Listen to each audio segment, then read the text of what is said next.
Just a heads up, we discuss sensitive themes including sexual harassment and assault, as well as homophobia, transphobia, racism, and other forms of violence. Please listen with care and compassion for yourself and switch off at any point. We've put links for support services in the show notes. This podcast was recorded on the lands of the Gadigal and Bidjigal people. Men also actually have what is like a menopause. And was just sat in the car right before my mate was going to drop me at the airport and started crying. And I was like, mate, it's just really fucking hard. I'm struggling. And all he said was, I know. 1 in 3 college students admit to having done this shocking act during sex. It's Whoa! An online petition has gone viral. Concerns that Teach Us Consent has with the algorithm. To mandate holistic and age-appropriate consent lessons. Teachers Consent's relatable, trusted, and actually so useful. And incredible people at Teachers Consent. Oh, hey, that's us. Oh, hi. And we're on. Welcome to the Teach Us Consent podcast. If you're listening on Spotify, give us a 5-star review, please, or whatever star you think.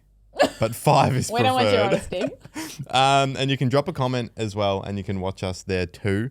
And follow us on all the socials. Our handle will pop up on screen if you're watching. I'm joined by my co-host Tess Fuller. Hello. Hi, Anthony Stefanos. Thank you. And our producer Annabelle Kablean. Hello. Hello. Hi, Belle. Welcome. On this pod, we chat about what social media and pop culture say about our understanding of relationships, consent, and sex.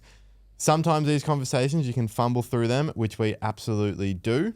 But this is just kind of modeling how these conversations can unfold in real life, and just trying to be understanding of each other's points of view and work through it with a bit of empathy.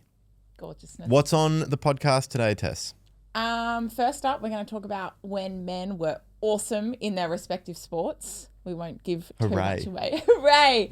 And then I want to chat about the sex trends and intimacy trends that are dominating our lives at the minute. Brilliant. Annabelle, do you have a quickie for us in the middle? Yes, we're going to have a little quick chat, if you will, about the male hormonal cycle.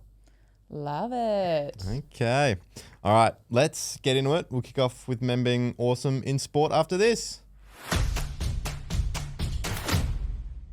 going to start with Paddy Pimblett. He is a MMA fighter from the UK. I hope I've pronounced his last name correctly.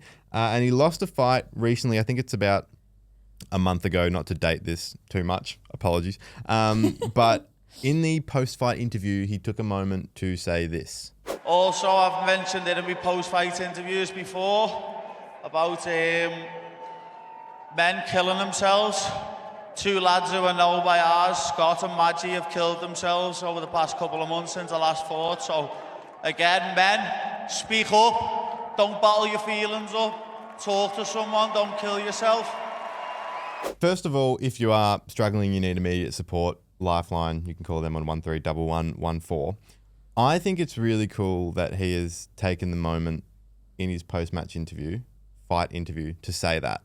Because as we know, and I don't think we played the clip in the end, but when we were talking about male influencers telling other boys to unfollow female influencers, that whole discussion, and male influencer had a response saying something like, oh, what would you rather your feed be?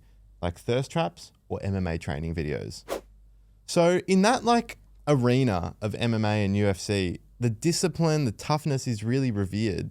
And he's taken the time to say, don't bottle your feelings, speak up if you need help, which I thought was really cool. What do you think? Yeah, I also kind of liked that in this context, he lost the match. I feel like oftentimes we allow men as society to have these big emotions or declarations of, struggling with your emotions only at a time when you've reached the pinnacle of success. Whereas in this instance, he lost. And I think generally we would expect people you just admit defeat, congratulate the other player or the other fighter. I'll be back better than ever. Yeah. Thank your team. I'll and then use this, shut up. But I love that he did that in that context. Yeah. And I like not every man is depressed and has something they need to speak up about right now all the time.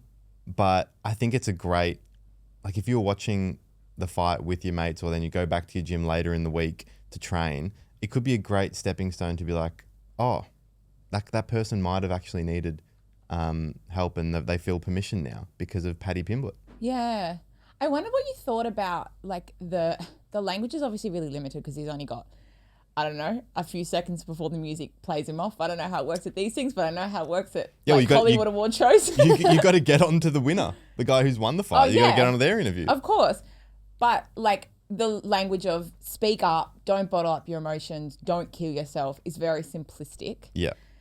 And it's a lot more complex than that in reality. Like I think many men are grown up being taught that being vulnerable makes you weak or dramatic or less masculine. So that when you do speak up, you have to push past years of conditioning to do so. And sometimes when you do like sit your mate down really bravely for a chat, it's met with like an awkward silence, or if you're hearing that your friend's struggling for the first time, you don't really know what to say or what's appropriate. You might try and shove advice on them when all they want is a listening ear. And I just think like the reality of speaking up is a lot more complex than it's often presented. It's a lot more complex than an "are you okay?" And I wondered like if you had any experiences that you wanted to share around times that have been good and bad. Totally. I think in this case it is simplistic, not to speak about myself first, but like if you were sort of, you and your mates love watching UFC, this happens and you're someone who's gone, there's something I actually do want to speak about. It could just be a great way to be like, oh, by the way, guys, or to one friend, on that thing you said at the end, there is something that like is on my mind a lot lately. And it'll probably be really fumbly, but like, let's say the thing that's on your mind is that there's a relationship breakdown. You could then just kind of roll into that next sentence of me and X might be breaking up and I'm finding it really tough. And you could use that link from Paddy saying that to get you there. And you'll probably find that most of your mates are willing to listen. Yeah. In my experience, I've probably let it get like, sometimes I'm good at identifying it. Sometimes I've let it get to the point where I'm like sitting in a car. A specific example I think of with a mate when I moved away for the first time and then came back and was just sat in the car right before my mate was going to drop me at the airport and started crying. And I was like, mate, it's just really fucking hard. I'm struggling. And all he said was, I know. And then gave me a hug. And I just needed him to know that I was struggling. And then like a week later, he called. A week after that, he called. Like every week that I was there, he just called to see how you going. Oh, that's great. Which was really nice. That was going to be my little bit of advice of like when you said, Tess, like sometimes it's hard to have these conversations and we do maybe say like, oh, we just push advice or whatever. But that's exactly what we want is when you tell someone that you're struggling, maybe you didn't respond the best way as the person hearing it, but following up, like that's the kind of the key. Like maybe try again next week or try again the week after that and see what they actually need from you. Yeah. I've started working with an organisation called Tomorrow Man, and they, similar to the Man Cave who posted a piece about Paddy Pimblett, when they sort of work with young boys and they get them to share something vulnerable, they teach them what's called a quote unquote playback. Because when someone shares something vulnerable, you might not know what to say initially, and if you leave a moment of silence, it can feel like, oh my God, why the hell did I just share that? And the playback is simply just like regurgitating in your own words what they've said to you so that you let them know you've heard them. Yeah, and then that's so validating. And that's it. Yeah.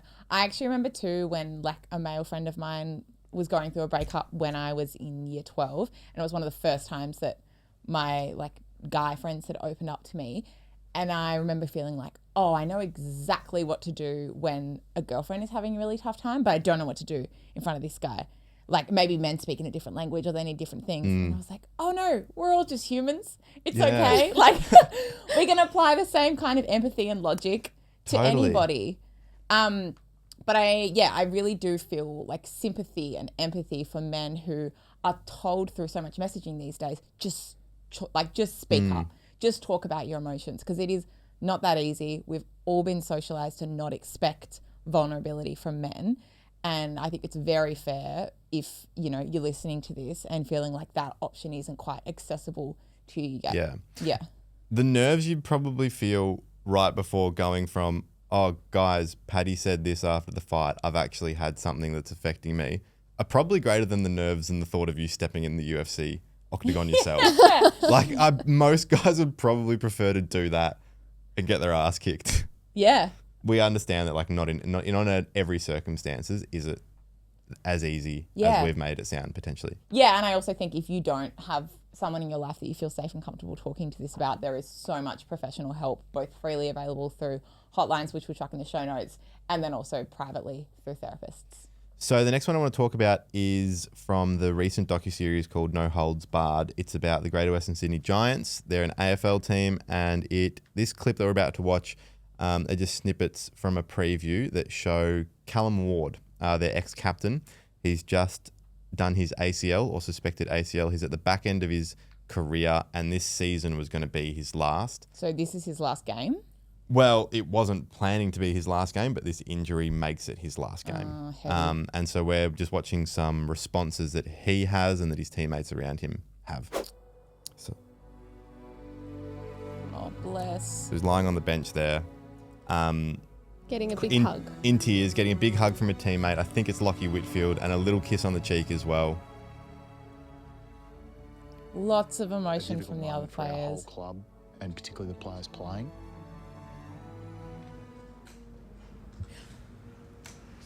So if you're watching, there's captions if you can't really hear it because it's a bit muffled, but he's being embraced by Stephen Cornelio, another teammate. They're both in tears, and they're sending a few I love yous back and forth. Cool. Obsessed with your David Attenborough commentary. Oh, really? Like he's Men in the Wild as well.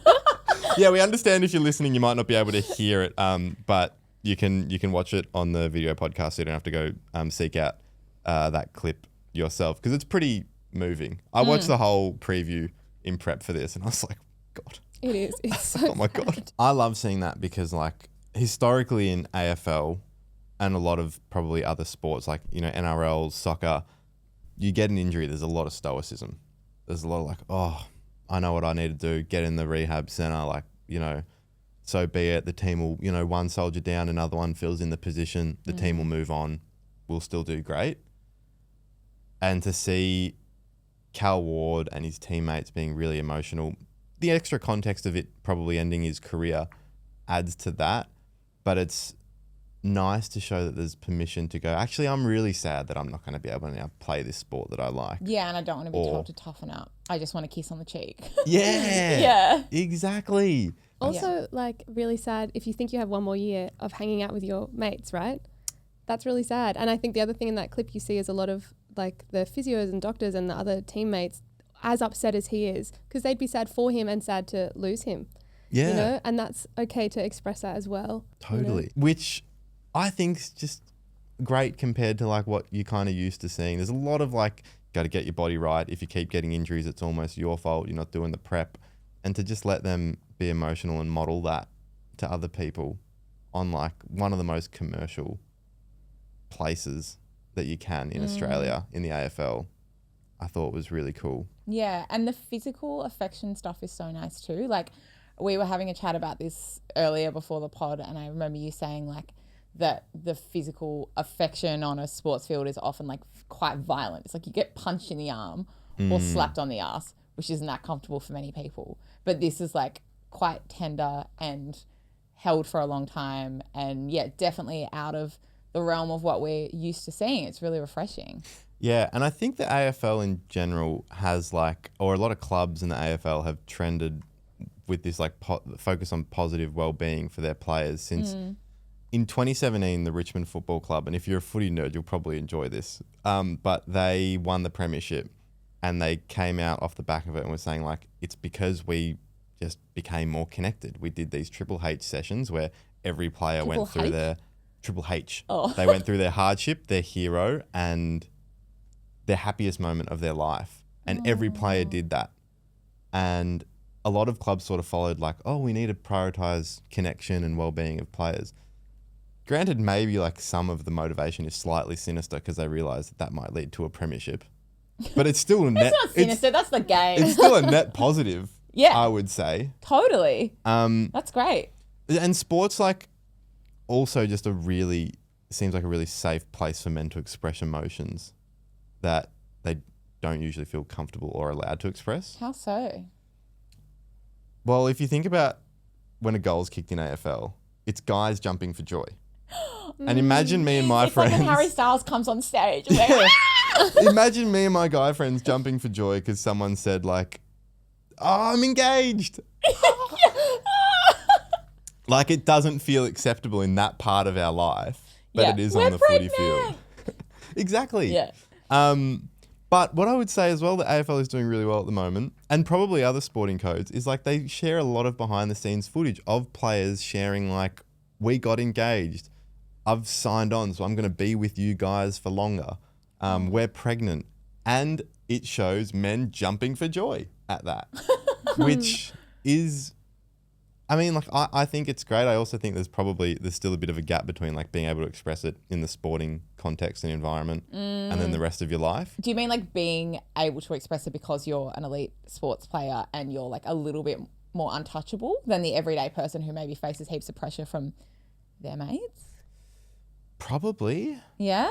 Yeah. And I think as well, like, we all have our version of like, you know, Cal Ward doesn't want to get injured because he doesn't want to miss playing because he might miss playing a final, winning a final in his last year. We've all got our own version of like a thing that's important to us that we don't want to miss, that would really suck if we missed it and that would really hurt. And you don't have to like go, I've done my ACL, so be it. I'll get in the rehab centre and work it out. I'm really sad about it. On the AFL, we had a couple of Sydney Swans AFLM players join our podcast last year, James Rowbottom and Brodie Grundy.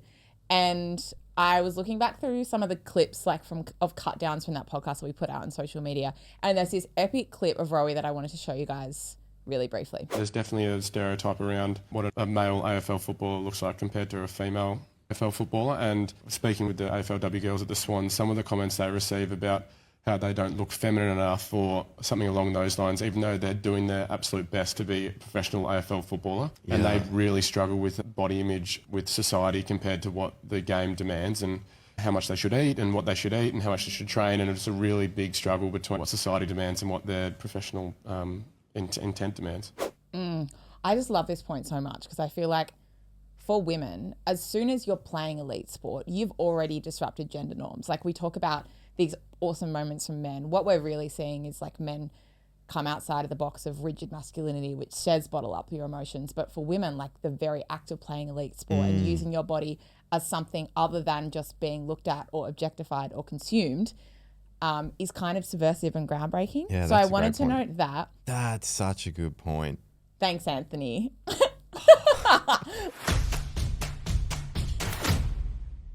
The quickie today. Last week, I said this about the quickie. If the menstrual cycle is far more complicated than you're on your period, miss, then the male cycle is a little bit more complicated than just morning wood. And so here we are, talking about the male hormonal cycle. Yes, there is one. First things first. Men have a cycle too. They have one too. I knew it. It's just a little different, whereas a woman's cycle is 28 days, a man's cycle is 24 hours. Wow. Resets every day. Round the clock, we baby. get things done. So what's happening? That's what it is. Okay, so last week we spoke about how estrogen and progesterone were running the show for the female cycle, but for the male cycle, it's testosterone. Just Spoiler. on its own, a one-man show. Yes. So basically at night, men produce testosterone and then those levels rise to a peak sort of mid-morning around 8 a.m. And then throughout the day, they start to drop a little bit to the lowest peak, not the lowest peak. Trough. The trough, if you will. Speak to me as if you're reading the graph of the ASX 500. That's the language I speak, okay? Peaks, troughs, bear, bull, whatever. Is that stocks? Yep. Okay, so testosterone levels, it's produced at night and it peaks at 8 a.m. in the morning thereabouts, and then throughout the day it slowly drops down, and then it will be at its lowest point in the evening between like 7 to 9. So then they go to sleep, testosterone resets, and that's the whole cycle. So the symptoms are a lot less noticeable for men than they are for women, in the sense that like it's mainly just energy levels, your libido, your like focus, things like that. But it really suits sort of like the circadian rhythm that we are following most of the time. Also feels like it suits another thing in our life. Mm-hmm. Being the work day. Yes. Yeah, take it away, Annie.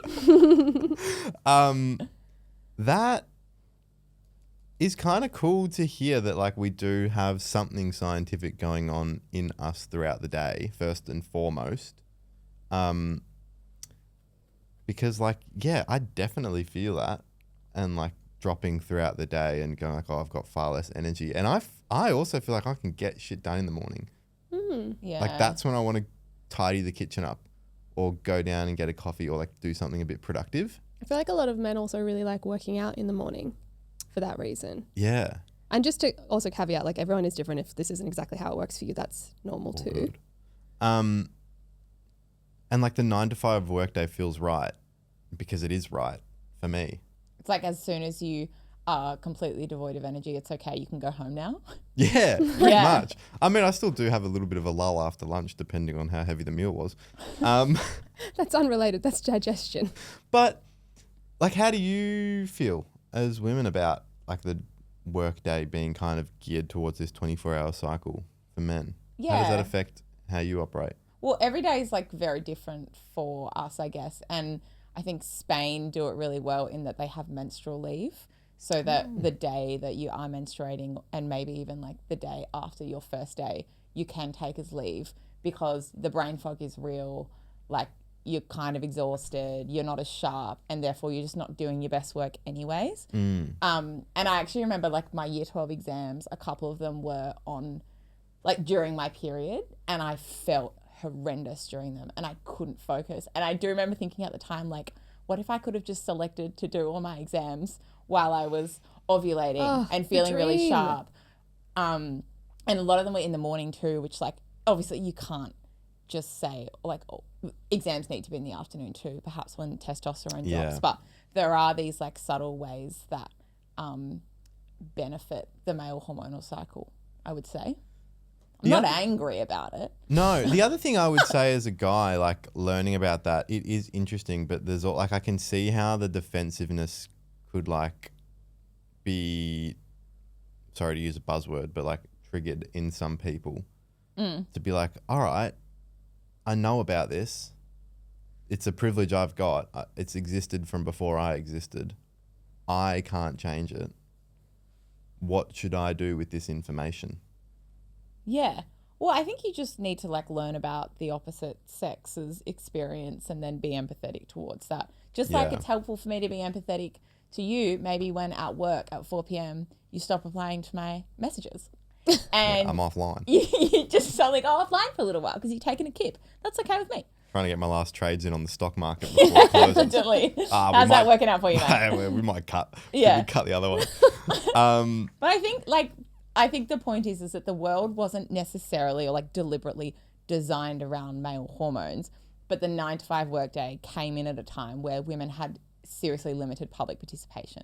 Like we weren't really working. Yeah. So it just wasn't even considered. And I do often muse like if we created a like work structure or environment now where we have more equal participation in the workforce, would it look different? I don't know. Yeah, I think having the empathy to the other side of the hormonal cycle. Oh yeah, sorry to answer your question. No, is that all right? Is the key. I hated to go to that place that I went to get defensive, but I had to do it. Can I tell you another little interesting tidbit? Yes.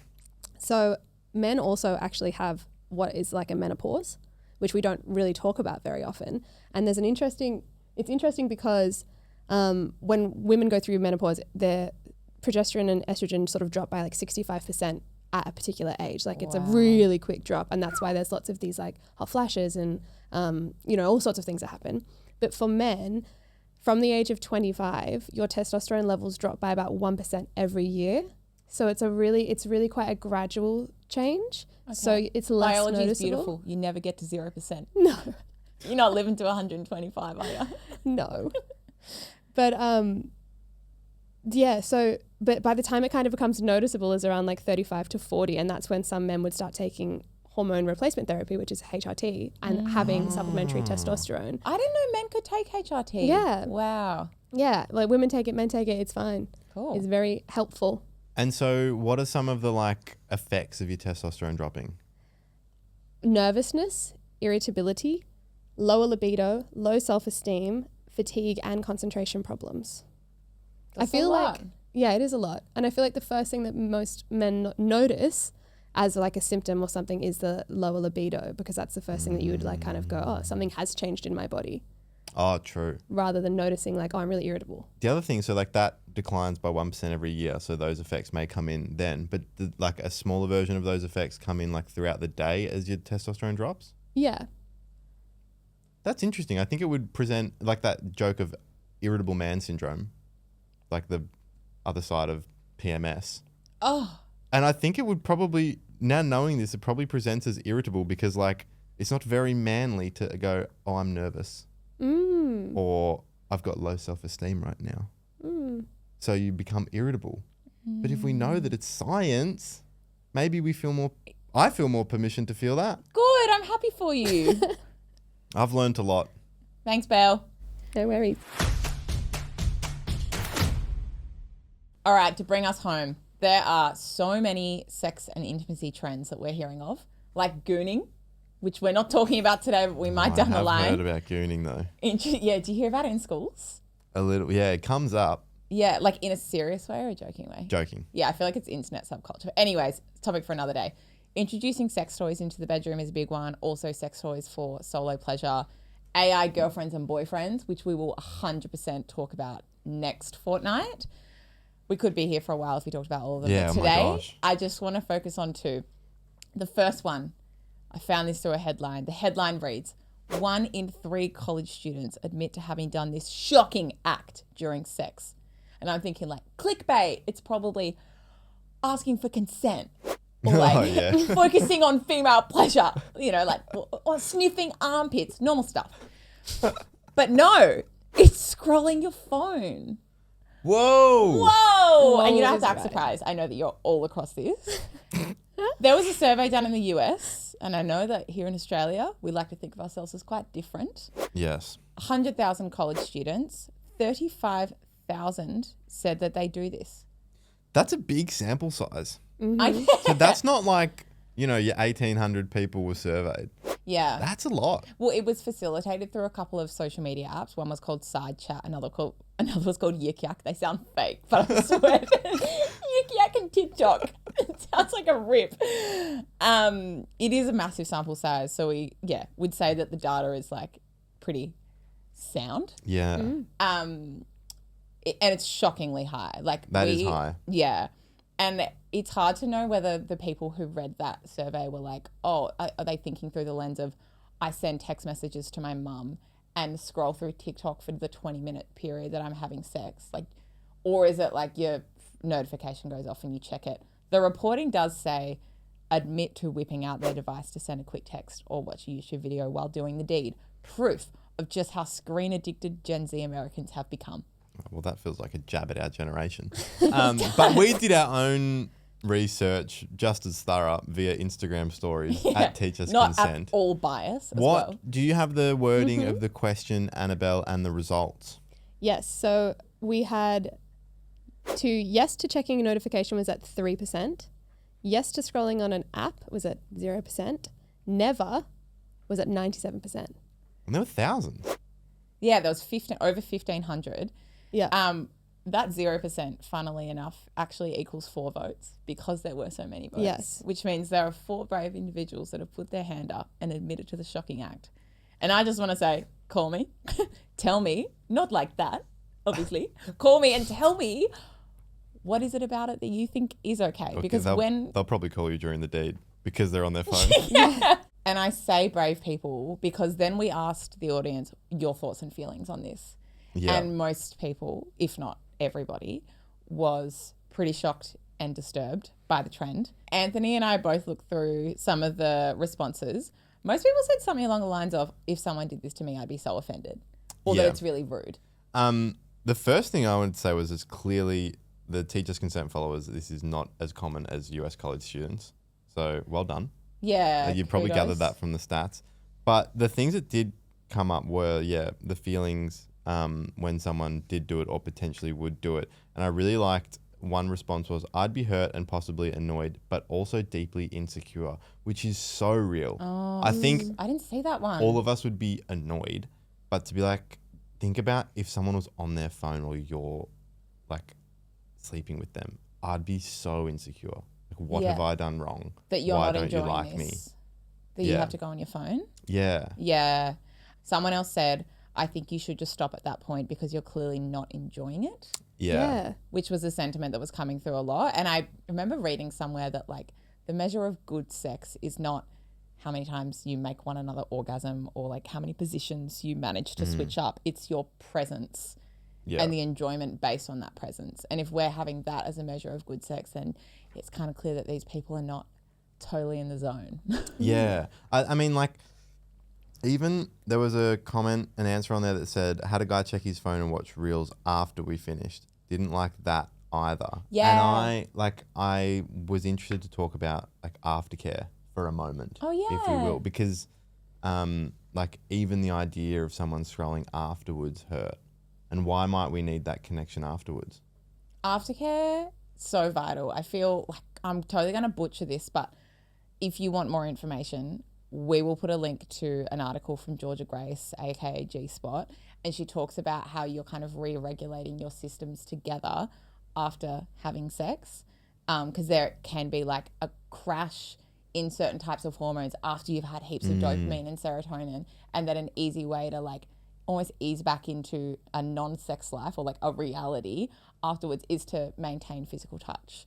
Yeah. And it can be really important for people. And it doesn't even have to be like you lay there and spoon in silence for 10 minutes. It can just be like you hold hands, or maybe you go and make a cup of tea together and you don't look at your phone. Someone also said that their partner like vapes mid and after sex.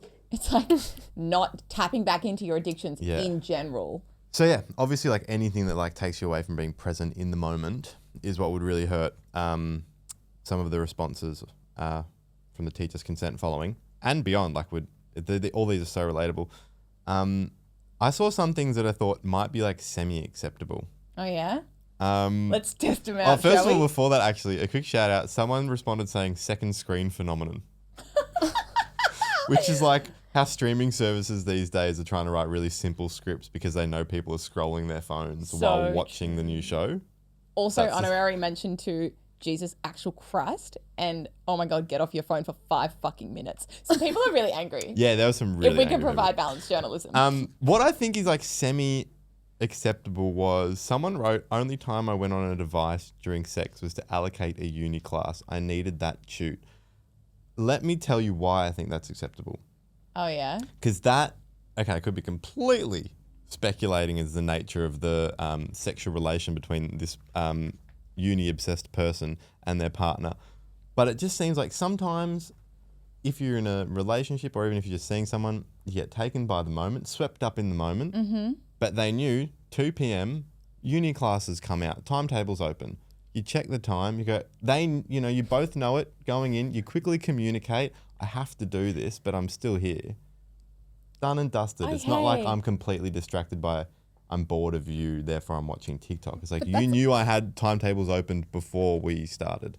And that's also taking like a pause, right? Going like, I'm going to stop this activity, do this activity, check back in with you and resume this activity. Not being like, you carry on, I'm just going to, that's crazy to me. Yeah. Do you feel differently? Yeah, I think those circumstances are okay because it's been communicated and it's been asked for. Like, Totally. I'm sure if like that person was like, do you think it's cool if I do this? Which is in many ways consent.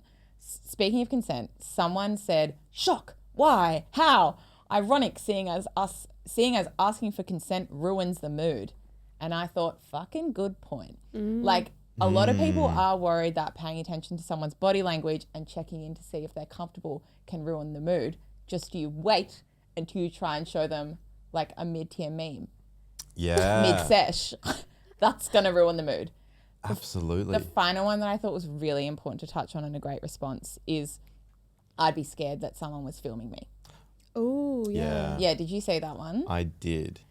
And that is a great point. That would feel really uncomfortable depending on like the positions that you're in, to see just the back of a phone. Yeah, terrifying. Especially, if it hasn't been asked about. And it's like worth us saying that actually like recording someone during an intimate act without asking for their consent is illegal in Australia. And that also goes for if someone's showering or like on the toilet or they're half naked around the house without asking them. Like the material that's created is illegal after that. And I just think it's a great thing to keep in mind that like we should be obviously communicating at all times during sex, including, do you mind if I text my mum back?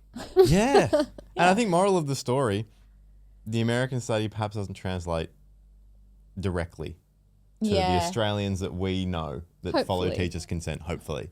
Yeah, you're all so in just the an clear. interesting trend to discuss. Okay, the last trend is actually that people aren't using condoms as much anymore. Really? Yeah, globally, the rates are falling. So the World Health Organization found that the proportion of sexually active adolescents who had used a condom during their last intimate experience fell from 70% to 61% between 2014 and 2022. And then accompanying that, there's also really high rates of unprotected sex. So going like beyond condoms as contraception, almost a third of adults reported not using either a condom or the contraceptive pill at the time that they last had sex, which has barely changed since 2018. Why do you think the rates in condom use have gone down?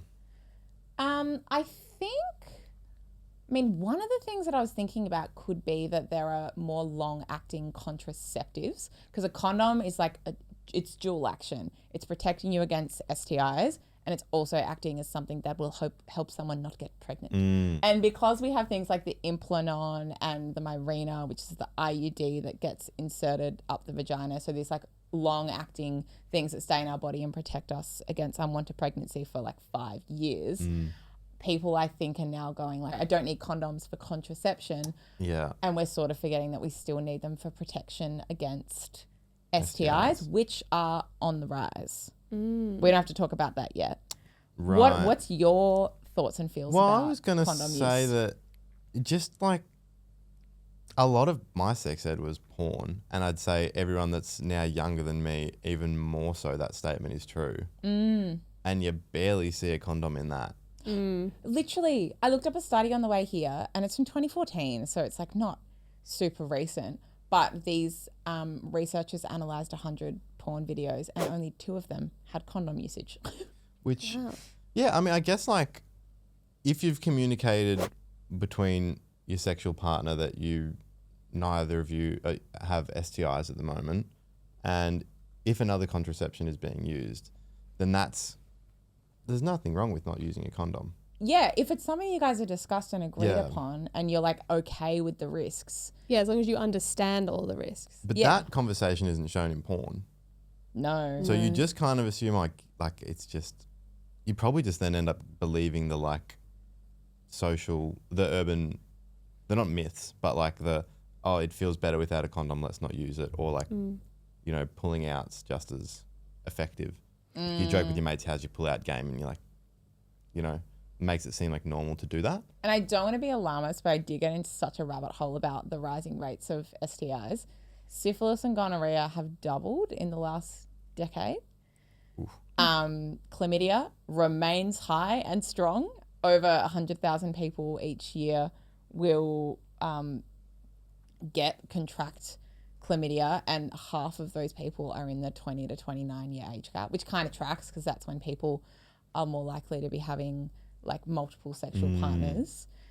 So it's not just like condom usage is not just about not getting pregnant. Yeah. It's also about protecting yourself against STIs. Yeah, it's the only one, right? It's the only contraceptive that you can use that does protect you against STIs. True. Or the female condom, which isn't really very common. Yeah, I mean, there is like PrEP and PEP. True. And while syphilis and gonorrhea and stuff are on the rise, HIV is going down, which is great. PrEP, pre-exposure prophylaxis, is a daily pill that you can take that helps prevent HIV. And then PEP is post-exposure prophylaxis, which you can take after a potential HIV exposure, and it needs to be started within 72 hours of the sexual experience. So that's working.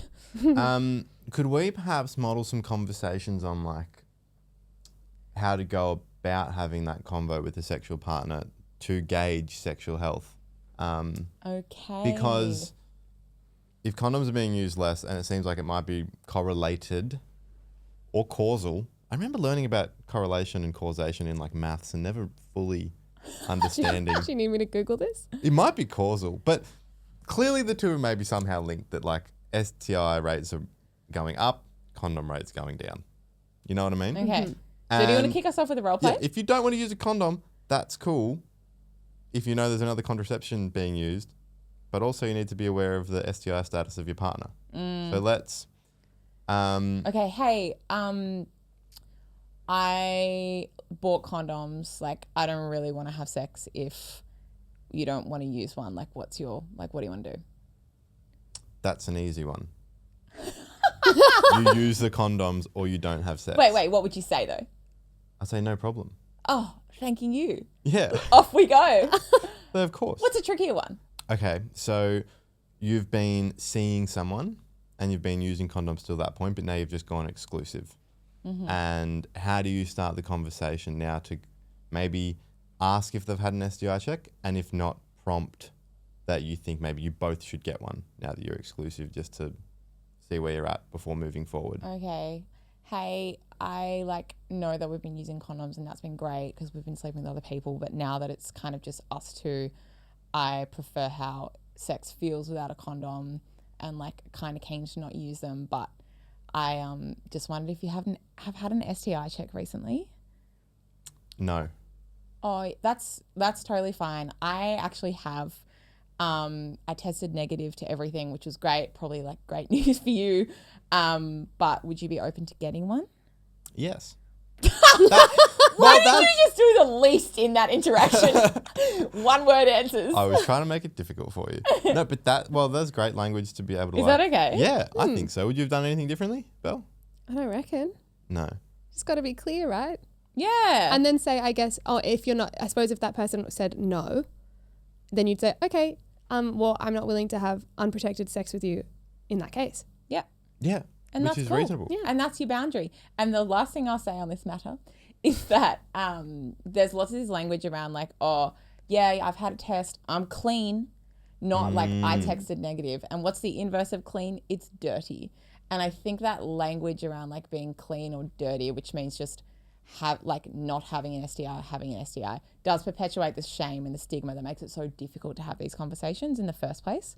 Massively. So let's do away with that language. And you've either got one or you don't. But when I have an ear infection, I don't go, I'm dirty.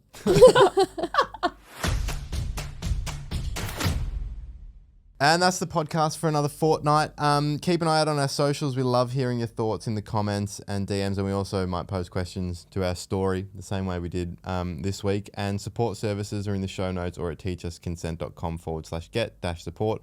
Or it'll also be on screen if you've been vodcasting. Thank you, Tess. Thank you, Anthony. Thank you, Annabelle. Thank you, guys. Bye, guys.